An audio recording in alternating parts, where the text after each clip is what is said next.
Update. Am I the a-hole for refusing to sleep on the couch? Original post. I, 32 male, and my wife, 31 female, got into a heated argument after her friend accused me of hitting on her. The other day, on my way from work to home, I came across a friend of my wife, and she looked like she was carrying heavy stuff. So I asked if she wanted a ride home. At first, she declined, but as I was leaving, she changed her mind and got into the car. We had a nice chat whilst driving, and all was well. I even told my wife about it when I got home. Yesterday, I was confronted by my wife because I allegedly hit on her friend. I obviously denied it and told her the version of events, but apparently I was persistent with said friend when offering her the ride. I only asked twice, and the second time was asking if she was sure. My wife insisted that her friend isn't the type to just lie about something like this. Naturally, I asked why she trusted her friend more than me, and then she told me about how her sister's husband cheated with a friend. I was angry at how I was being compared to someone else based on a mere accusation, and we ended up arguing. Then we were just about to sleep. She told me to sleep on the couch because she didn't feel comfortable with me. I argued that I wasn't going to be punished for something I didn't do, and after quite a back and forth, I eventually let her have the room and slept in the other one instead. I woke up in the morning to yet another confrontation about why I didn't sleep on the couch. I was obviously baffled and asked why I would sleep on the couch when there's an entire other room. According to her, if one spouse tells the other that they should sleep on the couch, then they should do as asked to show that they're sorry. I pointed out that this was ridiculous, especially when you add the fact that I didn't even do anything. Things are now tense, all because I gave someone a lift. Am I the a-hole? Now for the top comments before reading the updates. Not the a-hole. Whoever doesn't want to share the bed should leave the shared bed. I've always been baffled as to why one partner thinks they get to kick the other partner out of a bed that belongs to both of them. My general rule is that everyone gets to control their own body, like going to sleep somewhere else, but when they start trying to control other people's bodies, like kicking a partner out of bed, then they have become an a-hole. And then being mad because you left and slept somewhere else, but you didn't sleep in the correct somewhere else, now your wife is a double a-hole. Yep, I agree with you. Boundaries are for me, not to control you. They're the limit of my consent to participate. Also, for the record, not the a-hole OP. OP needs to find a better wife. She's not it. 1. She believed her friend over him with zero proof provided. 2. She didn't leave the shared space herself, instead he must leave. 3. Insisted he must go on a couch rather than a spare room. 4. Said OP must be sorry rather than have a discussion. 5. Not dealing with her own insecurity issues. Unless she agrees to go to therapy and apologizes sincerely, this will likely break trust for OP permanently, and you can't continue a marriage without trust. Wife basically decides whenever she feels like, not reality, that OP must be punished by having a painful night on the sofa, rather than a brief separation. OP's wife only feels validated if OP is punished and in pain. Yeah, not sure if therapy fixes that one. Not the a-hole. Your wife's friend has deliberately lied, and your wife believes her over you. She should be sleeping on a couch.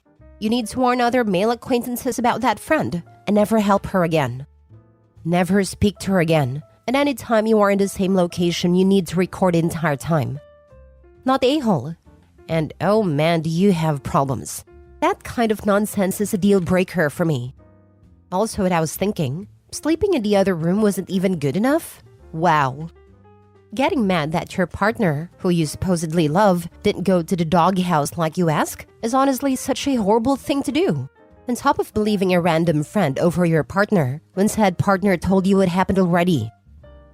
Now for the update. A week ago, I made a post about how my wife got angry at me for not sleeping on a couch after her friend accused me of hitting on her. Well, not too long after the arguments, we eventually confronted said friend, only for another argument to break out. This time between my wife and her friend, and I got more than I bargained for. Basically, the friend denied ever saying I was hitting on her, and said my wife took it out of context / misheard her. My wife argued back saying the opposite, that friend said I was making moves on her and flirting. According to friend, her words were along the lines of, "Your husband was very nice to me, and had it been any other person, I would think they're flirting." Honestly, there was a lot of back and forth about what was actually said. But in the end, it was established that I had, in fact, not flirted with her friend. However, because of this argument, things were heated and things were said. What got me is when her friend revealed to me that my wife was very insecure and had been keeping tabs on me, checking my phone every now and then without my knowledge and, quote, searching my car and laundry for any feminine product/scents that did belong to her every so often. Apparently, she's been confiding all this to her friends, and at some point, even considered having one of her friends flirt with me to see what I would do. Needless to say, I'm speechless and very disappointed. It's only now that I realize there wasn't any trust ever in this marriage, and I'm only going to continue suffering because her sister's failed marriage. She's tried apologizing and denying at the same time, to the point where I'm confused what she's apologizing for and what she's denying. I was tempted to give her the same treatment she gave me based on an accusation, but to be honest, I really don't have the energy. As of now, I've asked for some space to contemplate this entire marriage. Thanks everyone for the support and advice. It really means a lot. It seems like a lot of you were right. I think I'll take it from here. Again, thank you so much. Sincerest regards. Wow, OP. She's projected her insecurity so hard it contaminated her friend's view and or the friend decided to fake the loyalty test for her? Sounds like she needs a no-contact timeout for the health of your relationship, and your wife needs a therapist to vent to instead of crap-steering friends. Good luck, my dude. Thanks for the update. The way I'm reading it, the friend didn't actually accuse OP of anything at all, but OP's wife is determined to find evidence of cheating somewhere because she's so worried about what happened to her sister happening to her. Kind of a self-fulfilling prophecy, pushing someone because they are going to hurt me or leave me or cheat on me until they actually do leave. OP, I am so sad to hear this is happening to you. Don't look for any blame by yourself. You did nothing wrong, and this is a problem of your partner. I totally agree. The worst part about trust issues is that you often end up getting exactly what you fear. Too often, the suspicious behavior that results from distrust leads to conflict and breakup. Next story. Am I the a-hole for not treating my stepchildren equally to my son? When my husband and I got married, we got an extensive prenup, and we agreed that we would each be responsible for providing for our children. It came from a marriage where his ex-wife milked him for cash, and I also like the idea of separate finances. We each pay our own bills. Groceries and a mortgage was split 40-60. Him 60%, me 40%, based on the fact that he has 2 children and I have 1. I understand that to some people it might seem a bit roommate-ish, but I've loved it, and I think it works out great. I don't care about the money he wastes golfing because it's his money, not mine. And I can get expensive sushi all the time. Growing up, my parents would always yell at each other about finances, nitpicking each other's spending. When my husband and I got married, I was in grad school and he worked in finance. He lost his well-paying job and now makes 50% less, whereas my career has flourished in recent years. My son turns 15 soon, and he's been asking for a Model 3. I plan on getting it for him because I think he deserves it.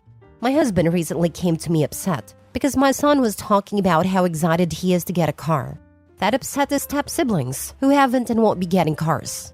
Now my husband said he wants to change how our household bills are split. He wants me to pay 80% and him 20%. His reasoning is because with his pay cut and his ex-wife still taking a large chunk in child support, he isn't able to go for live the same lifestyle as before. He also wants me to buy each of my stepchildren a car this Christmas. I basically told him he's out of his mind, and he complains that his ex-wife used him for cash and made him pay all the bills, but that's what he's trying to do to me. He didn't really know how to respond to that, but isn't talking to me now. I find it kind of funny that when I made significantly less money, he had no issue with our finance split. But now that he's the one making less, it's an issue? Am I the a-hole for not wanting to buy my stepkids cars and fund a family? He wants me to top off their college funds too. Edit. I am a positive role model in my stepchildren's lives. We're pretty close. I go to their sporting events, plan their birthday parties, etc., but they have 2 living parents who are more than capable of fully supporting them if they tried hard enough. So I just don't feel like it's my place. The kids all know that my husband is responsible for my stepkids' cars in college, and I'm responsible for my sons. They're just disappointed with their dad right now because their friends all have dads who have bought them nice cars, which has made my husband kind of mad. I don't think having cars and college funds are a necessity though, more of a nice-to-have thing if your parents can afford it. So I feel like my husband should either step up to the plate and get a better job, or get off my back. Now for the top comments. Not the a-hole. And you've made super fair points about how he was fine with his split when he was making more. I don't see why you should have to finance this lifestyle now. But I don't see how you two are going to maintain your marriage at this point unless your husband comes around and is back to being fine with the original agreement. I'm definitely not going to cave. I had no problem living a cheaper lifestyle when we first got married, and he was well off. He still took me out for nice dinners, but my son went to public school, and I couldn't have expensive hobbies. If anything, it motivated me to get a good job and finish school. It just blows my mind that he thinks it was fine for me to live that lifestyle, but it's not good enough for him and his children. Your husband set the precedent when he didn't send your kids to the same school as his. This is a really good point. This alone confirms not the a-hole. You can pay for your kids' college and car fees with the private school fees you never paid for my kid. He complains that his ex-wife used him for cash and made him pay all the bills, but that's what he's trying to do to me. Love this. You're not the a-hole. Wild he lacked this self-awareness and had to have it pointed out. Either way, it's going to cause problems. If your stepchildren are getting a car, it should be bought by their parents, and you could help with a small amount if you'd like. But buying 3 cars all by yourself is ridiculous. Info: how often do your stepchildren stay with you? My stepchildren are with us the majority of the time. They see their mother every other weekend, as well as whenever they ask to. I can afford to buy the 3 cars. I just don't want to out of principle. I don't think he would buy my son a car if the roles were reversed, which is okay. He's my son, and I acknowledge that I'm responsible for providing for him. Has he had his child support reevaluated with the less money coming in and the fact that the kids are with him more? Maybe you should start there. You are not the a-hole. Why is he still paying so much in child support? If he says anything about his ex-wife and her lifestyle, you know you have a huge problem. He went to get it reduced, but the judge barely reduced it because his ex-wife lives off it. She just gets disability other than that. The judge's reasoning is because she wouldn't be able to afford her apartment without it, and the kids wouldn't be able to stay with her mother at all if she was homeless. Last story. Am I the a-hole for refusing to move into a new apartment with my boyfriend because it'll mean I have to pay rent? I, 23 female, live in an apartment I inherited from my late dad.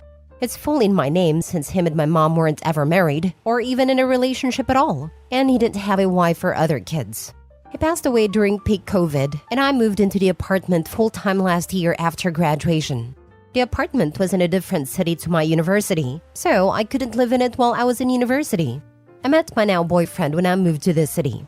We've been officially dating for just over a year, and everything is great with him. Things are getting pretty serious, and he suggested moving in together. I was totally on board because I get lonely living on my own and ask him to sleep over so often. He's at my apartment for a lot of time anyway. I just assumed that he'd be moving into my apartment with me, so he won't even have to pay rent. But he sent me links to apartments that are already in my area. I had a conversation with him and asked why we couldn't just live at my apartment. He said he wouldn't feel comfortable living in a house that's completely mine, and he has no say over. He said if we rent a new place together, then we can have equal say in it. I got where he was coming from, but I was honest with him and said there was no way I was moving out of this amazing apartment that I live in rent-free, just to move into some other apartment in the same area and have to pay rent. I said legally, he would have tenants' rights if we lived together, and I won't ask him to invest in some home maintenance or renovation since that's my business. He still wasn't satisfied and said he still isn't comfortable and is just looking out for himself. He suggested I can rent the apartment out and use the rent money to pay my half of the rent to our new apartment. But I don't want to be a landlord. I have a full-time job and have absolutely no interest in dealing with all the complications that come with being a landlord. After a lot of discussions, I said that since we can't agree, it's better that we just don't move in together and see if we can compromise later down the line. He said it's honestly hurt that I can't be bothered to put in any effort for us to live together and that I'm coming off materialistic to be so attached to the apartment to the detriment of our relationship. We've kind of been at a weird, awkward place in our relationship now, and I just want some perspective, I guess. Am I the a-hole? Not the a-hole. It does not make sense for you to take on additional expenses to placate his insecurities and empower his need to control. If he decides to move in, then make sure you consult a lawyer before. Yes, this. Get a prenup agreement. He can also pay you rent, so it feels like his place. I thought of this, but I'm not sure I'd love the dynamic of that. Him paying me for rent to live in a place I own just doesn't feel right to me, and I'm worried that'll create an imbalance in our relationship, or even resentment because of how much more disposable income I'll have than him then. But if he's fine with it, then I'd be okay with it too. But I also doubt he'd be fine with it. I'll ask him about it next time. OP, it's not about feeling right. It's about not being dumb about this. You own this outright. He should draw up a tenancy agreement. But let's be real, it's not about the rent. He's controlling. Because in no way does any of this make reasonable sense. He doesn't want to pay rent at your place, but he wants you to leave a place you own just to live with him and waste money? No way. You are being smart. I own and live in a home that I inherited and own outright. My husband moved in with me, which is admittedly different because he moved in after we got married. That said, I did not charge him rent, but if he had asked me to move somewhere else with a mortgage or rent, I would have laughed in his face. What a waste of money. Even if you used your place as a rental, it sounds like you would be paying rent. Why would you rent out your place with all the maintenance and risks that carries to turn around and use that rent to pay rent to someone else? The only time it makes sense to do this is to use a rental to help pay for a mortgage. That way, you are gaining equity in the home you live in.